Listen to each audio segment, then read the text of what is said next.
الحمد للہ رب العالمین والصلاة والسلام علی سید الانبیاء والمرسلین وعلی آلہ واصحابہ اجمعین، اما بعد فاعوذ باللہ من الشیطان الرجیم، بسم اللہ الرحمن الرحیم۔ قال اللہ تبارک وتعالی فی القرآن المجید والفرقان الحمید، لقد من اللہ علی المؤمنین اذ بعث فیہم رسولا، صدق اللہ مولانا العظیم وصدق رسولہ النبی الامین المکین الکریم، ونحن علی ذلک لمن الشاہدین والشاکرین والحمد للہ رب العالمین۔ طے کرے مہر وفا محبوب یزداں مولا علی، دستگیری کوج دستے پیر جینا مولا علی، بگرداب بلا استاد کشمیر ضعیفانوں شکسترات و کشتی، بحق کے خواجہ عثمان ہارونی مدد کن یا معین الدین چشتی۔ یا الہی ذکر میں شاغل رہوں میں رات دن، مرشدی سید اویس مصطفیٰ کے واسطہ۔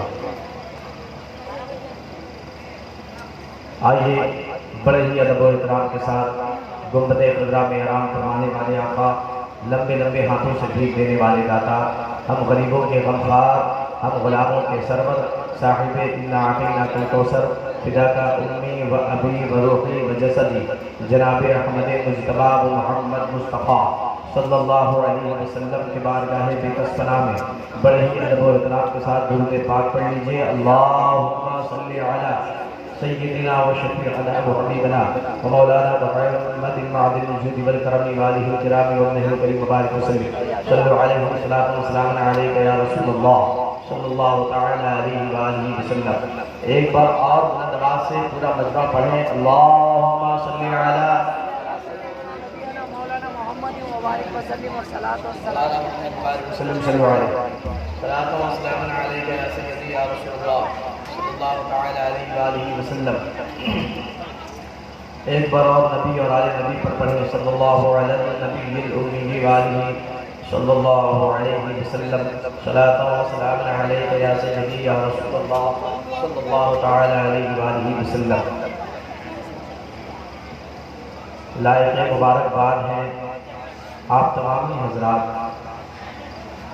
اور خصوصیت کے ساتھ جملہ عراقی میں جلسہ اور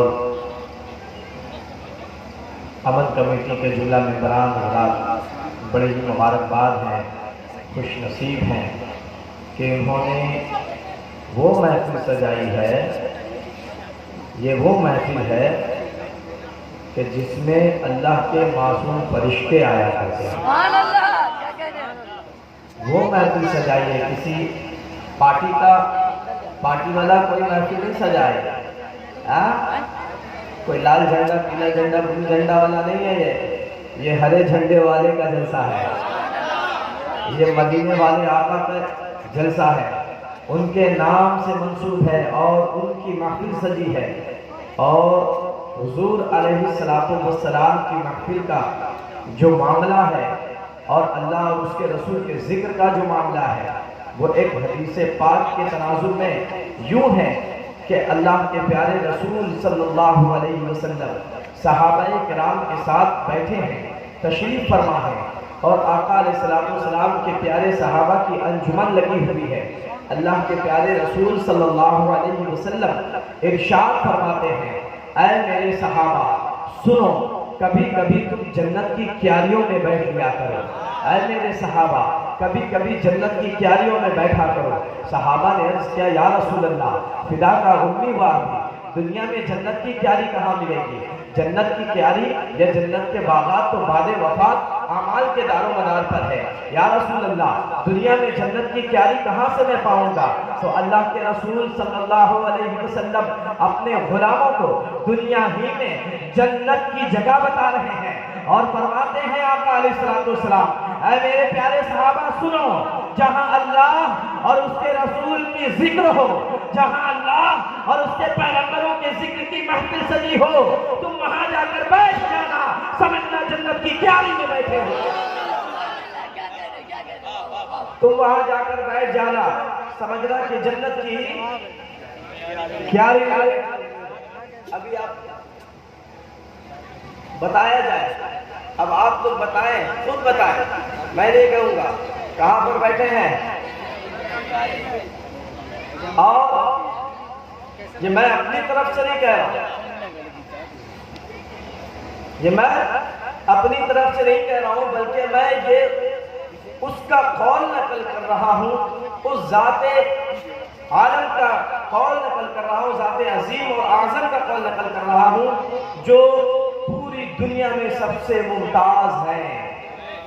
پوری دنیا میں اللہ رب العزت کے بعد اگر کسی کا مرتبہ ہے تو وہ نبی کریم صلی اللہ علیہ وسلم کا مرتبہ ہے، جن کی محفل سجا کر آج آپ بیٹھے ہوئے ہیں۔ یہ نبی پاک صلی اللہ علیہ وسلم کا فرمان عالی شان ہے کہ جہاں اللہ اور اس کے رسول کے ذکر کی محفل سجتی ہے تم وہاں پر بیٹھو، وہ جنت کی کیاری ہوا۔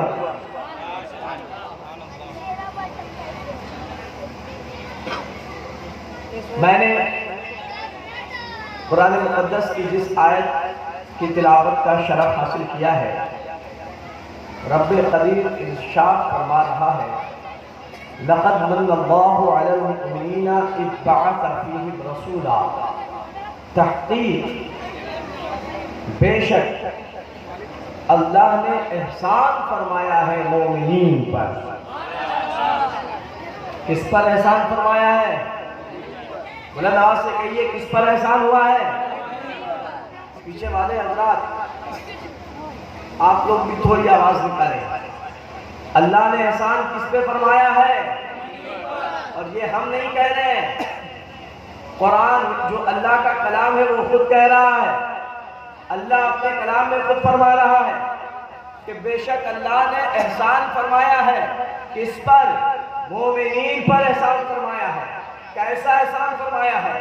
فرماتا اذ بعث فیہم رسولا، کہ اللہ نے اپنے مومنین بندوں پر احسان فرمایا ہے کہ جب انہی میں ایک رسول مقرب کو مبعوث فرما دیا ہے، یعنی وہ رسول ہے جو نبی کریم صلی اللہ علیہ وسلم کی ذات ہے، جو ہمارے نبی ہیں، جو پوری دنیا کے لیے نبی ہیں، اول و آخرین کے لیے نبی ہیں، پورے عالم کے لیے نبی بنا کر بھیجے گئے ہیں۔ وہ سارے عالم کے نبی ہیں، وہ پوری دنیا کے نبی ہیں، وہ مومنوں کے بھی نبی ہیں، وہ کافروں کے لیے بھی نبی ہیں۔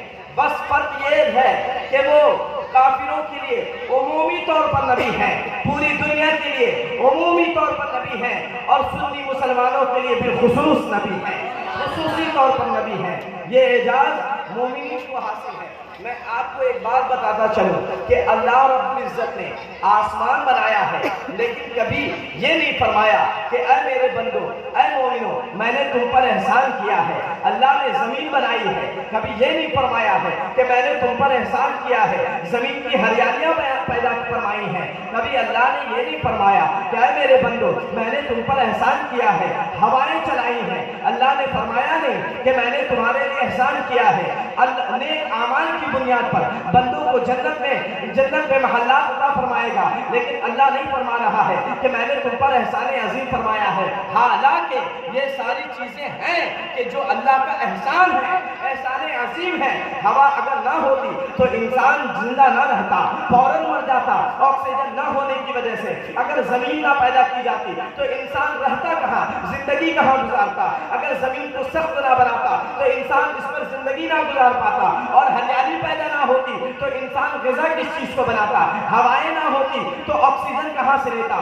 آسمان نہ بناتا تو دھوپ جس کے ذریعے سے ہم اپنی جسم کو قوت دیتے ہیں، اپنی ضروریات کو پوری کرتے ہیں، چاند کی چاندنی سے اپنی ضروریات کو پوری کرتے ہیں، چاند کی چاندنی اور ستاروں کی کمکموں سے ہم اپنی ضروریات کو پوری کرتے ہیں، اندھیرے اور تاریکیوں میں راستہ دیکھتے ہیں۔ یہ سب کہاں سے ہوتا؟ اللہ رب العزت نے اتنی ساری چیزوں کو پیدا کرنے کے بعد بھی کبھی یہ نہیں فرمایا کہ اے بندو، میں نے تم پر احسان کیا ہے، لیکن جب اپنے محبوب کو دنیا میں بھیج رہا ہے تو فرما رہا ہے اے مومنو، میں نے تم پر احسان فرمایا ہے کہ میں نے اپنا محبوب کو عطا فرما دیا۔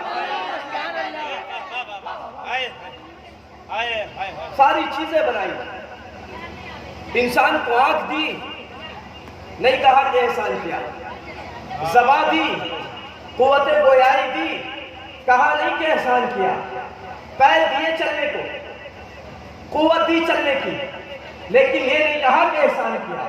لیکن جب اپنے محبوب کو بھیج رہا ہے، نبی کریم کو بھیج رہا ہے، کون محبوب ہے؟ یہ کون ہے جن کی آمد سے سارا عالم دلہن بنا ہوا ہے، جن کی آمد سے پہلے ہزاروں ہزار سال پہلے اللہ رب العزت نے سارے عالم کو دلہن بنا کے رکھ دیا ہے۔ یہ کس عظیم ہستی کی آمد ہے کہ پوری دنیا کو سجایا گیا ہے؟ یہ کوئی اور نہیں ہے، یہ ہمارے اور آپ کے نبی ہیں، یہ پوری دنیا کے نبی ہیں۔ یہ طٰہٰ ہے، یاسین ہے، مزمل ہے، مدثر ہے، یہ حامیم ہے، الف لام میم ہے۔ یہ اللہ کے وہ محبوب ہیں جن کو پیدا کرنا اگر گوارا نہ ہوتا تو اللہ عرش اعظم کو پیدا نہ فرماتا، اللہ لوح قلم کو پیدا نہ فرماتا، لوح محفوظ کو پیدا نہ فرماتا، اور زمین کو پیدا نہ کرتا، پوری کائنات کو پیدا نہ کرتا۔ اور یہاں تک رب خود فرماتا ہے اے محبوب اگر آپ کو پیدا کرنا گوارا نہ ہوتا تو میں اپنے آپ کو رب ہونے کا اعلان بھی نہیں۔ اے محبوب اگر آپ کو پیدا کرنا گوارا نہ ہوتا تو میں اپنے آپ کو رب ہونے کا اعلان بھی نہیں کرتا۔ اب میرے نبی کی عظمت کو سمجھو، اور جن لوگوں کے ذہن میں یہ بات ہے، گرد و غبار بسے ہوئے ہیں، ذہن میں شیطان نے بہت سارے خرجان ڈال رکھے ہیں، اور جو یہ کہتے ہیں کہ میلاد النبی کی محفل سجانا یہ کوئی ضروری کام نہیں ہے، ہاں یہ کوئی ضروری نہیں ہے، اس سے تو اچھا ہوتا کہ کسی غریب کی بیٹی کی شادی کرا دی جاتی۔ جتنا پیسہ میلاد رسول میں خرچ کرتے ہو اس سے تو آپ ایک غریب کی بیٹی کی شادی کرا سکتے ہیں، غریبوں کی مدد کر سکتے ہیں۔ میں کہتا ہوں بے شک غریبوں کی مدد کیجئے، کیونکہ جب غریب بے سہارا تھے اور انہیں کوئی سہارا دینے والا نہ تھا، یتیم جب بے سہارا تھے، ان کے سر پر کوئی دست شفقت پھیرنے والا نہ تھا، بیوائیں جب بے سہارا تھی، انہیں سہارا دینے والا جب کوئی نہ تھا، تب اللہ نے اپنے محبوب کو بھیجا اور نبی کریم کو دنیا میں بھیج کر بے سہاروں کو سہارا عطا فرمایا ہے، غریبوں کو غریب نوازی عطا فرمائی ہے، اور اللہ رب العزت نے بیواؤں کی مدد فرمائی ہے۔ کس کے واسطے سے، کس کے ذریعے سے؟ اللہ نے اپنے نبی کے واسطے سے مدد فرمائی ہے۔ جب اللہ نے اپنے نبی کے واسطے سے غریبوں کی مدد کی ہے تو کیا یہ ہمارے لیے نہیں بنتا کہ ہم نبی کی شان میں محفل بھی سجائیں، اور اس محفل سجانے کے ساتھ ساتھ غریبوں کی مدد بھی کرتے ہیں، اس محفل کے ذریعے سے غریب کی بیٹی کی شادی بھی کروا دیں، کہ کوئی یتیم ہو تو اس کے سر پر دست شفقت دے دیا جائے۔ کیا ایسا نہیں ہو سکتا؟ بڑے پیارے انداز سے ہو سکتا ہے، بڑے اچھے انداز سے ہو سکتا ہے، اور نبی کریم نے تو یہی درس دیا ہے پیارے کہ تم غریبوں کی مدد کرو، غریبوں کی پروری کرو، ان کی مدد کرو، اور جو یتیم ہیں ان کی مدد کرو، جو مسکین ہیں ان کی مدد کرو، جو بیوہ ہو گئے ہیں، بے سہارا ہے، جن کا کوئی سہارا نہیں ہے، ان کی مدد کرو۔ ایسے عالم میں جب پوری دنیا میں جہالت عام تھی، پوری دنیا میں جہالت پھیلی ہوئی تھی، اور تاریکیاں تھی، پورا اندھیرا تھا، سماج میں اتنی بے حیائی عام ہو گئی تھی کہ ایک شریف انسان سر اٹھا کے چلنے کو تیار ہوا۔ ابھی اللہ کے نبی تشریف نہیں لائے، زمانہ جاہلیت چل رہا ہے، اور زمانہ جاہلیت کے رسوم بھی جانتے چلیے کہ کیسے رسم ہوتے تھے، کیسے رواج چلتے تھے۔ زمانہ جاہلیت کے رسم و رواج بھی ایسے تھے کہ اگر ہم اس کو بیان کرتے ہیں تو آنکھوں سے آنسو جاری ہو جاتے ہیں۔ انسانیت پر ظلم عظیم ہو رہا تھا۔ اگر کسی کے گھر میں بیٹی پیدا ہو جاتی تھی تو اس کو زندہ دفن کر دیا جاتا تھا۔ کیوں؟ اس وجہ سے کہ کوئی بھی انسان اس وقت کوئی بندہ اپنا داماد لانا پسند نہیں کرتا تھا، وہ یہ سمجھتا تھا کہ داماد لانا یہ بہت غلط کام ہے، حقارت کا کام ہے، یہ ذلیل اور رسوا کرنے والا کام ہے، یہ اچھا کام نہیں ہے۔ اس کے بعد جب بیٹیاں پیدا ہوتی تو وہ اب بیٹیوں کو زندہ دفن کر دیا کرتا، اور اس کے بعد جب کوئی بیوی ہوتی عورت، اور اگر اس کا شوہر بن جایا کرتا تھا تو اس کے ساتھ معاملہ یہ ہوتا کہ اس کی عورت کو یا تو اس کی چتا پر ہی جلا کر ختم کر دیا جاتا تھا، یا پھر اسے ہندوستان کے علاوہ میں اسے 40 دن تک آبادی سے دور رکھا جاتا تھا. یعنی عرب وغیرہ کا معاملہ ایسا تھا کہ اگر کسی کا شوہر مر گیا ہے اور عورت ابھی مکمل جوانی کے عالم میں ہی ہے, بوڑھی نہیں ہوئی ہے, تو اس کے ساتھ زمانہ جاہلیت میں اتنا غلط برتاؤ ہوتا تھا کہ اس عورت کو آبادی سے دور جنگل میں, بیابان میں, ایک ویران کوٹھری میں, اندھیرے کمرے میں لے جا کر بند کر دیا جاتا تھا, اور اس کو کھانے پینے میں نمک نہیں دیا جاتا تھا, اس کو نہانے دھونے کے لیے پانی نہیں دیا جاتا تھا. 40 دن وہ عورت اسی کوٹھری میں بند رہتی, اور ایسے عالم میں 40 دن جب گزرتا تو وہ عورت سراپا مجسمہ بن جاتی, نجس کا یعنی غلاظت کا مجسمہ بن جاتی, پوری جسم پر گندگیاں اس کے لگی رہتی ایسے عالم میں. اور جب 40 دن ہو جاتا تو اس عورت کو گدھے کی پیٹھ پر, گدھے کی ننگی پیٹھ پر بیٹھا کر آبادی میں گھمایا جاتا, اور وہ عورت اپنی گود سے منگنیاں نکال کر لوگوں پر مارتی, پھینک کے یہ بتاتی کہ اے لوگوں مجھے دیکھو, آج میرے شوہر کے مرے ہوئے 40 دن ہو گئے ہیں اور میں آج 40 دن کی عدت پوری کر رہی ہوں. یہ زمانے جاہلیت کا تھا کہ عورتوں کے ساتھ اتنی زیادہ بدسلوکی ہو رہی تھی. اگر بیٹی پیدا ہو رہی ہے تو زندہ دفن کر دیا جا رہا ہے, کوئی انسان کا رنگ میں کالا ہو گیا ہے تو اس کو بہت حقیر سمجھا جاتا تھا, اس سے فرینڈشپ نہیں کیا جاتا تھا, اس سے رشتہ نہیں کیا جاتا تھا. فرینڈشپ اور رشتہ تو دور, اس سے بات کرنا بھی لوگ پسند نہیں کرتے تھے. جو رنگ میں گورے ہوا کرتے تھے, گورا اپنے سے کالے سے بات نہیں کرتا تھا, رشتہ نہیں کرتا تھا. یعنی ایسی صورت میں ایک انسان پر ظلم ہو رہا تھا, انسانیت کے حقوق مارے جا رہے تھے. اور اگر کوئی قد میں ذرا سا کم ہو گیا ہے اور کوئی قد میں لمبا ہے تو اس کے ساتھ سلوک ایسا ہوتا تھا. جو لمبے قد کا ہوتا تھا وہ لاٹے قد کے انسان سے بات نہیں کرتا تھا, مصافحہ نہیں کرتا تھا, اپنے بغل میں بیٹھنے کی اجازت نہیں دیتا تھا. کہا کیوں بھائی ایسا کیوں؟ کہا کہ یہ ناٹا انسان ہے, یہ قد میں کم ہے, اس کی کوئی حقیقت نہیں ہے. ہم لمبے ہیں, ہم لوگ سرتاج ہیں, ہم لوگ سردار ہیں, ہمارے بغل میں ان کے بیٹھنے کی اوقات نہیں ہے, یہ نہیں بیٹھ سکتے. گویا کہ پورے عالم میں, پوری دنیا میں تاریکی پھیلی ہوئی تھی, انسانیت ظلم کا شکار ہو رہی تھی. عورتوں پر ظلم کیا جا رہا تھا, بچیوں پر ظلم کیا جا رہا تھا, کالوں پر ظلم کیا جا رہا تھا, قد میں جو کم ہے ان پر ظلم کیا جا رہا تھا. ایسے عالم میں جب پوری دنیا کی بچیوں نے, جنہیں زندہ دفن کیا جاتا تھا, اپنے رب قدیر کی بارگاہ میں صدا بلند کرتی ہے, اے پروردگار عالم کب تک ہم بچیاں یوں ہی زندہ زمین میں دفن کی جائیں گی؟ یا بیواؤں نے بھی آواز لگایا ہے, اے پروردگار عالم کب تک تیری ان بندیوں کو اس طرح رسوا کیا جائے گا؟ اے مولا ہمارا کوئی مسیحا بھیج دے, اے مولا کوئی ہمارا سہارا بھیج دے جو ہماری مددگار بن جائے, جو ہماری مصیبت میں ہمارا سہارا بن جائے, جو ہماری غریبی و مفلسی میں ہمارا یار و مددگار بنے. اللہ رب العزت کی بارگاہ میں جب بیواؤں کی دعائیں پہنچی ہیں, یتیموں کی دعائیں پہنچی ہیں, مسکینوں کی دعائیں پہنچی ہیں, یتیموں کی دعائیں پہنچی ہیں, غریبوں کی دعائیں پہنچی ہیں, تو رب قدیر نے ان تمام کی دعاؤں کو جمع فرمایا ہے اور اپنے اس معبود کو 12 ربیع الاول کو 12ویں تاریخ دوشنبہ کے صبح پیدا فرمایا ہے اور دنیا میں بھیجا. وہ کوئی اور نہیں ہوا, محمد رسول اللہ کی ذات گرامی آئی ہوتا ہے. وہ نبی تکبیر, نعرہ رسالت, نعرہ رسالت, مسلک اعلیٰ حضرت سرکار کی آمد, دلدار کی آمد,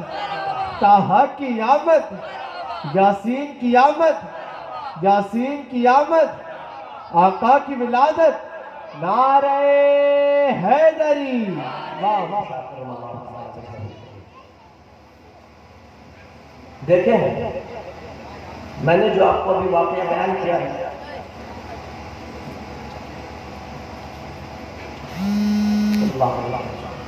میں نے جو آپ کو ابھی بتایا کہ جو بدسلوکیاں ہو رہی تھی, جو واقعہ آپ کو میں نے بتایا, آپ نے اس کو سنا, کنسنٹریٹ کیا مکمل, اس سے آپ نے کیا سمجھا اور آپ کو کون کون سی چیزیں اس میں لگی کہ یہ فائدہ مند بتائیں. صرف لچھے دار گفتگو,